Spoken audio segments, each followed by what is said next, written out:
நிறைய லூசுங்க சுத்துது இந்தியால பாலிடிக்ஸ்ல, அரசியல்ல. தமிழ்நாட்டுல ஒரு பைத்தியம் ஒண்ணு சுத்தி நிக்குது. அவன செருப்பெத்துன்னு அடிப்பேன்.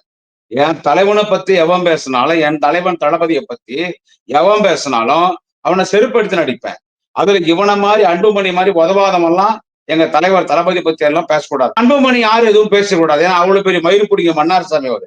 உன் கூட இருக்கிறவனுக்கு நட்டு வந்துரும். எங்க சின்னையாவை பேசிட்டேன்னு. ஆனா உங்க சின்னையா மட்டும் வாய்க்குள்ளேயே மயிர் புடுங்கிறதுக்கு அந்த ஆள் பேசுவான் எங்க தலைவர் தளபதி பத்தி. ஜாதி அரசியல் பண்றவன் நீ, சமூக நீதி பத்தி நீ பேசலாமா? அன்புமணி நீ பண்ற ஜாதி அரசியல் இருக்குது, அதுவும் ஃப்ராடுவே. நீ ஒரு விஷப்பாம்பு. பாம்பு கடிச்சாதான் விஷம். ஆனா நீ கடிக்க தேவையில்லை. உன்னுடைய காத்து பட்டாலே விஷம். உன்னை செருப்பால் எடுத்து துரத்தினார் உன் தந்தை. நம்மளை யாரும் கிட்ட வர முடியாதுன்னா உன்னுடைய கேப் மாதிரி முள்ள மாதிரி தரமான பிராடத்தனமான பேச்சை நமது வன்னியர் சமுதாயத்தின் மக்களும் கேட்க மாட்டாங்க.